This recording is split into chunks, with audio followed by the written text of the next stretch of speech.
Jackson Hole is Kevin Hassett, former Council of Economic Advisors chair. Hey, Kevin, you were in the room today. Markets absolutely hated, apparently, what they heard from the chairman. What did you think? Well, I loved it, and I know Larry Kudlow and I have been talking about this for months, that basically the Fed has been too soft on inflation. That's one reason it got out of control. And today, Jay Powell came out with guns a-blazing. The language was as clear as could be. The speech was the shortest speech I think he's ever given here. It was only 8 to 9 minutes because he basically went out there and laid down the law, and then he got down.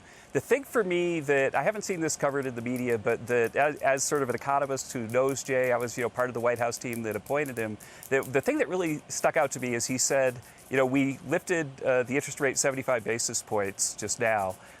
And what we're going to have to do is it's going to take some time for us to consider slowing the rate of increase, and so or take a while. And so the point is, if it's going to take a while, then that's definitely past the next meeting, right? Yep. And it might even be, what is it a while? Like, I think it might be 2 or 3 meetings. So I think if he were to go up 75 basis points for the rest of the year, that would probably get them about to their target. And he almost signaled that that's what they're going to do today.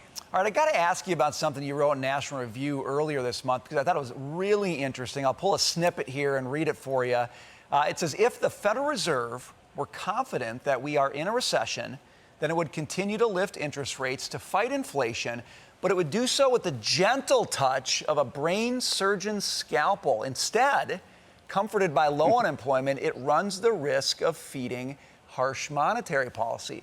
This also makes the recession deeper. In other words, and here's the key, Kevin, the depression risks are higher than they have ever been in our lifetimes. You wrote that. It sounds like the Fed's going down that road. Are you getting concerned that this is recession teetering on depression? Well, we are in a recession, and the thing is that I went back when I wrote that piece and looked at what recessions were like in the past when we had high inflation.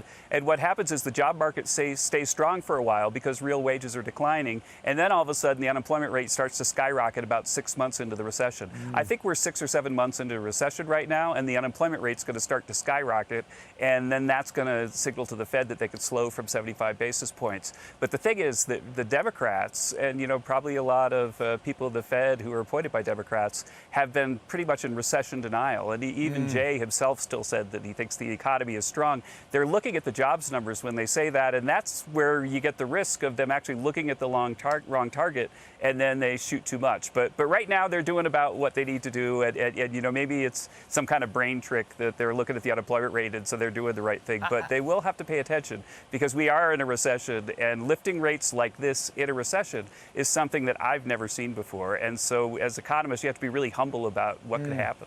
All right, so we get a jobs number next week. That's obviously going to be a huge input into what the Fed does. Do you think it's going to be a good number, Kevin? And if it is, then do we start plunging down the road you're talking about where they mistake that for a stronger economy than we really have, and they end up doing more damage on the other side? First, they let inflation get out of control. Now they're going to tamp it down so far that we're going to get a worse recession. I mean, how concerned are you about that, given that we've got this number coming next week? Yeah, my expectation is that we get a jobs number that's around like 125, and that the unemployment rate starts to tick up, because we are right about at that inflection point that we've seen in past inflationary recessions. But if we get another blockbuster jobs number, then I think that it's just delaying the inevitable. And sooner or later, the job market is going to catch up with the rest of the economy. GDP now is all the way down just about to 1 for the third quarter. I still think the third quarter is going to be negative. That's 3 negative quarters in a row. And so, yeah, I think the job market is going to have to catch up with that. The reason it hasn't is that people haven't been joining the labor force. People who stayed home because of COVID, especially senior citizens, haven't come back in. And so there have been all these job vacancies. And so there's a lot of sort of pent-up demand for workers. And so even if hiring goes down, there's so many vacancies that you could still have a positive jobs number. Kevin, let me get your take on the student debt handout business that we've got going on right now. Everybody's talking about, is it fair, is it not, what's it going to cost? To me, the issue is, it gets down to the economics. This does nothing to transform the costs of higher ed, which means whatever we're doing right now, it's going to be back with us in a matter of a couple years. We'll have as much student debt then as we do right now. What's your read on it? You know, I got two reads on this, and they're equally as negative as yours. But the first read is that when I was in the White House with the lawyers of the White House, we dug into the idea of whether you could, the president had the authority to forgive the debt, because during the COVID crisis, it was something that was on the table to consider. And our lawyers told us that we were allowed to delay payments, but we weren't allowed to forgive because that would be spending, and that's something Congress has to do. That's exactly what Nancy Pelosi said when she criticized this move before it happened. And so my view is that it's going to get challenged in court and they're going to lose.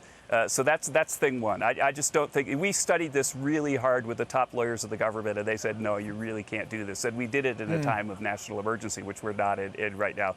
But the second thing about it is that it makes the whole college calculus so much more difficult for everybody going forward, because you know the Democrats are going to forgive it again if they get away with this, right? And so what's going to happen is that everybody's going to load up on debt, you know, thinking that they're going to, you know, get out of jail free at some point in the future. And so what that's going to do is it's going to create a humongous liability. Yes. And finally, the CBO is going to have to account for that. And so it's going to increase the deficit a lot, too, because they're going to have to start to count this forgiveness as expenditure. And so the deficit's going to skyrocket as well. Who's going to take a loan and say to themselves, you know what, I'm going to have to pay that back? Who is going to do that? Nobody. The pressure politically to keep doing this is immense. It's probably illegal, and it makes no economic sense. Got to leave it there. Kevin Hassett, thanks for being with us. Yeah, it's great to be with you.